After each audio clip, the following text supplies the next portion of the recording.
That's got to be How pretty. many finalists, Tim? Pretty neat I news. think there's 6. 6. Okay. Oh, finals for the Remington Award. Wow. Yeah, crazy. What? Just talk about being recognized as one of the best players at your position in the country this season. It's something I can't really wrap my hands around. I mean, it's an unbelievable honor and a dream come true. And you know, you have to give credit where credit is due. And it's our Lord and Savior Jesus Christ. I wouldn't be where I am without him. But you know, I've had an unbelievable support staff from my family and my dad playing college football, and my brother beating the crap out of me when I was little and making me tougher. And you know, I really thank Coach Scott for taking me under his wing and recruiting me and bringing me to Clemson and training me and really laying the foundation. And that's just, I'm so blessed, and it's just a dream come true. The other night after the game, you said you probably should be against the law. It's probably illegal to have this much fun. I mean, does this just continue through the weekend and into this week? Yeah, I mean, I've really had to kind of try to take a step back because all this stuff's happened so fast. I found out, you know, last week I was first team All ACC, and you know, as a junior coming here from a small 2A school, I had dreams of doing it, and I believed in myself. But until you actually do it, you know, you're kind of a little bit skeptical. And then playing the biggest game of my career, and we go out and we dominate the game and win the ACC championship, and then come back a couple of days later, and if you can't, you know, get off of cloud 9, find out you're a finalist for the Remington. I mean, it's just, the Lord's blessed me. It truly has. What was last night like when, I mean, obviously you guys know you're going to the Orange Bowl, but it's still got to be pretty, I mean, it's kind of like the selection Sunday for college football. It's got to be pretty neat to see your school pop up there. Yeah, I mean, we're so proud of our university, and this is where we should be year in and year out. And, you know, somewhere along the way, these past few years, we got away from that. So for us to be able to relay that foundation and set the standard for these recruits to come in and these young kids, I think it's only going to get better. We've always had the potential. And now it's just a matter of executing and utilizing that potential. Is that? I would assume that that's pretty humbling, because obviously there were guys here before you that you looked up to, and those guys couldn't get this done, but you guys did. Yeah, definitely. And as I said, for whatever reason, these past few years, you know, we weren't able to kind of break down the wall. I mean, we would start tearing it down, and for whatever reason, we could never just knock it down and just keep going. And the coaching staff, Coach Sweeney's put together, and their mindset and the way they approach us, and you know, from the off season to the summer workouts to camp, I mean, everything we do, I think, is not only smarter, but it makes us a better person and a better player as well. Is that what you principally now play for on January 4th, or is it will be just enough to win that game?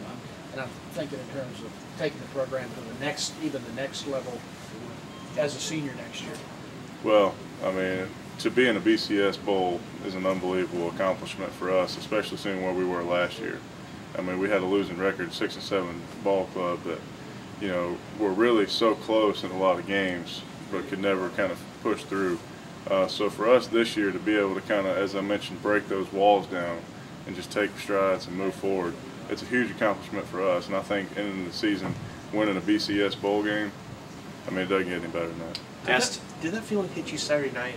Because Taj said he said he couldn't stop smiling thinking about coming from that stadium a year ago and just you know, the empty seats, and it was such a different atmosphere and a different feeling for you guys as a team.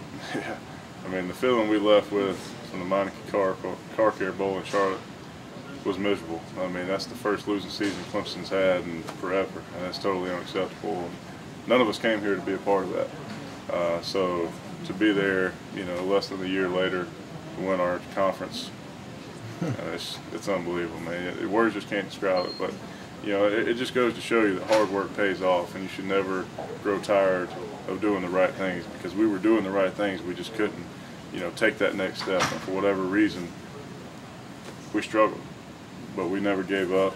We believed in each other. The coaching staff believed in us, and we were able to break through. As our tradition is here at Clemson, to think, you know, it's been 20 years since they won a conference title, 30 years since they've gone to a major bowl game. You guys are getting to do that. I mean, that realization struck you yet that what you did is something that ain't happening here in forever? Yeah, I mean, it's tough. I mean, it's hard to wrap your hands around.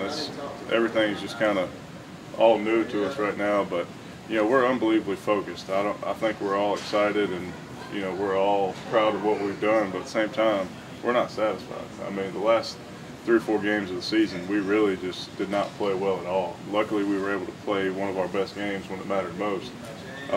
but there's so much that we can correct. And I think for us, it's about staying humble and focused because, you know, playing on this big stage, you know, you're going to have to bring your A game. Can you guys use this as a springboard, not necessarily just for the 2012 season, but can this be the start of Clemson really moving into that upper echelon of college football in your mind? Yeah, no question. And it definitely starts with winning your division, winning your conference, and then trying to win a BCS bowl game. And you know, we've already put together a pretty good recruiting class. And I think if you go and win your conference and you're nationally known year in, year out for winning your conference or competing for your conference, playing in the big bowl games, that's only going to help you. I mean, with the coaching staff we have and the facilities and everything else, I mean, it's going to be a gold mine for recruits. For you personally, what has it been like being a college student, a college athlete, dealing with a death in the family, the highs and the lows of this season over the past 3.5 weeks? Well, I mean, I don't know how people do it without faith. And as I mentioned, you got to give credit where credit is due. And, you know, the Lord's blessed me, and, you know, I got a lot of good support and a lot of people that pray for me, and those prayers have definitely been heard. But you just have to remain grounded in your faith. I mean, that's the only way I know how to do it. And that's the daily approach I take. And, you know, luckily the Lord put me in the right place and surrounded me with great people. Do you need this break? Yeah.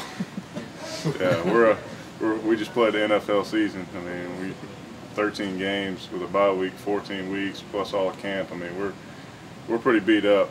But at the same time, you know, I can't wait to go back out there and play, especially ending the way we did. I mean, it's just, you don't want that feeling to end. You just want to keep it going. You were a 2-year starter coming in here, so you're obviously comfortable, but where do you feel like you've improved, gotten better in your game this year? I really think just being a better student of the game, understanding what we're trying to do, not just knowing my job, but knowing the guys beside me and the tackles and the tight ends, understanding what pass protection we're called, why we're calling it, you know, what guy we're reading, if he blitzes, we're going to throw a hot off of. I mean, football is a chess match, and so if you just focus on one thing, you're not going to be very good. But if you can step back and look at the big picture and really understand, you're going to be a lot better off. Was there ever a point during that stretch before this game that you guys kind of scratching your heads and thinking, I don't know if we can get this back? Nah, I don't think we ever lost faith or confidence in each other. I mean, it was obviously very frustrating, and it's hard not to want to, you know, get frustrated, but you just have to rely on your belief, and you just have to really believe that you know what you're doing, that the coaches know what you're doing. And when you cut on the film, it was obvious. We were beating ourselves. I mean, you know, it was just silly mistakes, turning the ball over, things that we had not done all year. And you go back and you correct those mistakes, you play one of your best games, and that's what we were able to do. It would seem to me that there were, either side of the ball, there were issues during that stretch.